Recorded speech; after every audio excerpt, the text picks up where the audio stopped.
آدینه هستم از رسانه تجارتلند. خیلی ممنون که وقتتون در اختیار ما گذاشتین.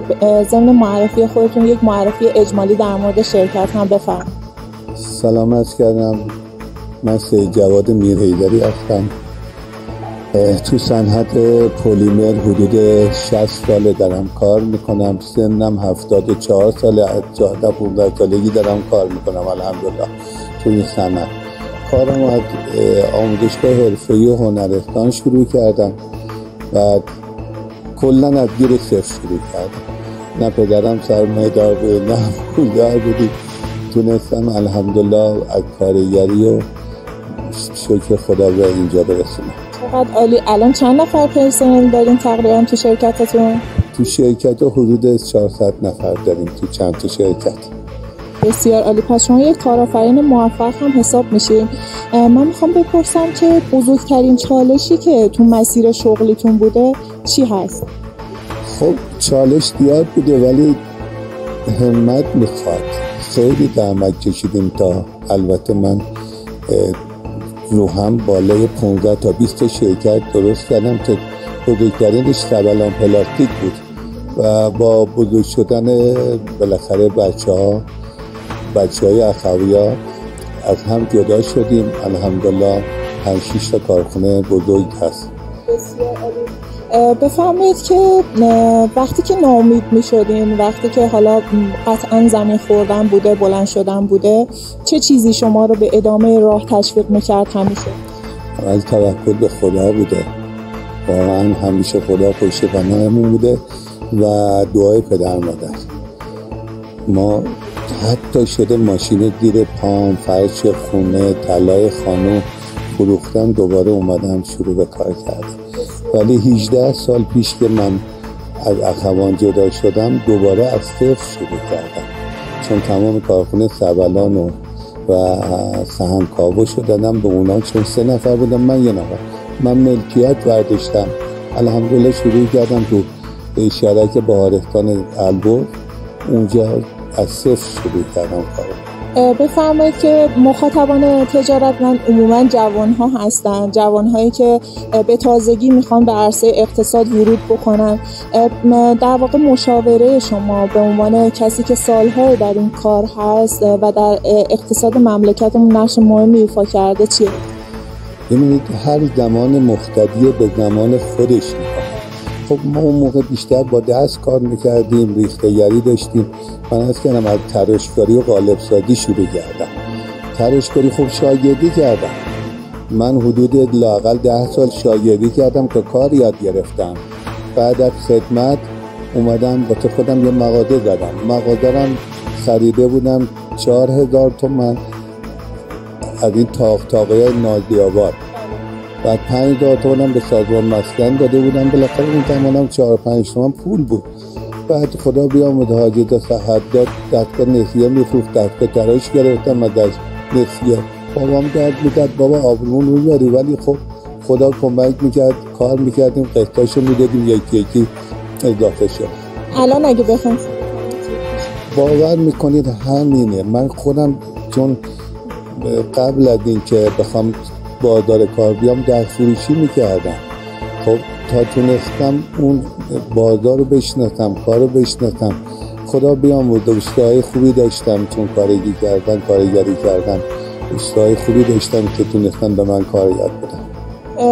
با توجه به اینکه شما در عرصه اقتصاد فعال هستین، مشکلاتی که الان در صنعت وجود داره فکر می‌کنین چه چیزهایی هست و چه مسئله‌ای به در واقع رفع اونها کمک؟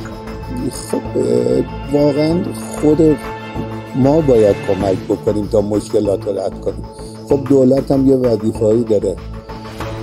خب مشکل دارایی هست، مالیات، بیمه هست. مشکل وضعیت کارگرامون خیلی بده با این حقوقا. ما با این 10 تومن 15 تومن کارگر نمیتونیم نگه داریم. این کارگر عروسی میکنه، ما باید بدیم، خونه میخواد اجاره کنیم، باید همه رقم اینا رو باید ساپورت کنیم. بعد کارگر خیلی بده. ما کارگر نمیدونیم، ما خودمون کارگر میدونیم که واسه اونا داریم کار میکنیم.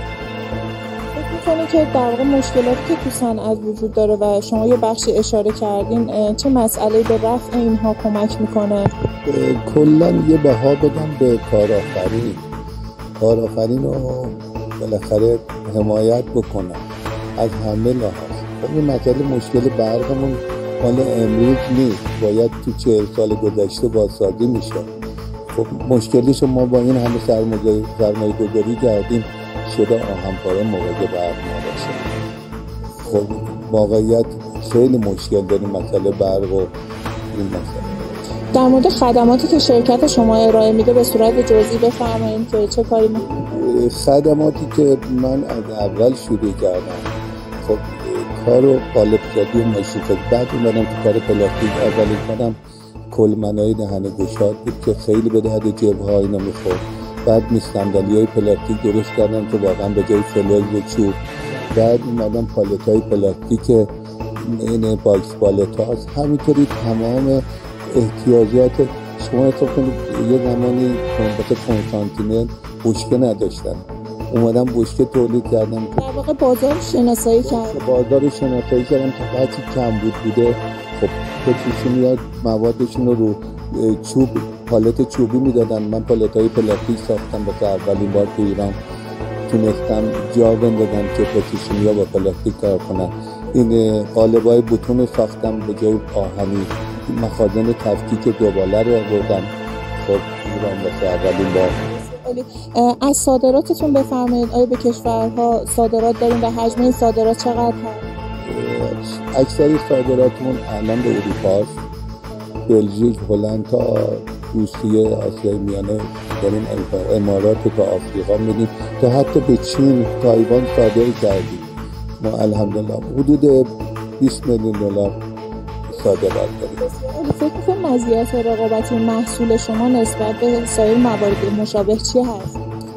خب ما چون پتروشیمی داریم تو ایران، از زمان آقای نعمت‌زاده من رفتم تو همین کار با محصول پلی اتیلن.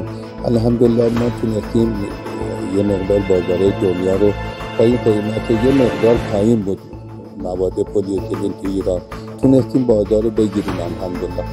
هم مزایای برقمون ارزون بود، حالا که گرون شده خیلی مشکلات داریم. برگشت ارزمون خیلی مشکلات شده. که به اروپا هم صادرات داریم و خب قطعا این محصول نسبت به سایر رقبا یک وجه بالاتری داره. بله، از ما کلا با استاندارد اروپا کار میکنیم، استاندارداشون میگیریم و با مارک خود شرکتایی که باشون کار میکنیم با اون مارک خودشون تولید میکنیم. انقدر به ما اعتماد دارن. میشه یه سری از این شرکت ها رو بفرمایید که شما کلا ببینید یه دونه شمال مارکش رو قالب ما، یه دونه هستش منفعلا، ولی کلا رفشید باید چون فروشنده‌هامون همشون از بهره. به عنوان آخرین سال برنامه‌تون برای توسعه کسب و کارتون و پیشرفت شرکت چی هست؟ خب الحمدلله همه کارهای بروز. ببینید یه قالب با اسکالت من جدید آوردم، حالا شما بعداً فیلم ماشین نشون بدید، واقعا بروزه. این گمون نکنم 6 ماه تو دنیا ساخته شده. همین کارهای جدیدی که واقعا تو ایران لازم دارن یا احتیاج دنیاست، من الحمدلله قراره. فکر می‌کنم حجم صادراتتون به چه میزان افزایش پیدا کنه؟ با این مسئله برق و اینا داره کم میشه، افزایش نداریم.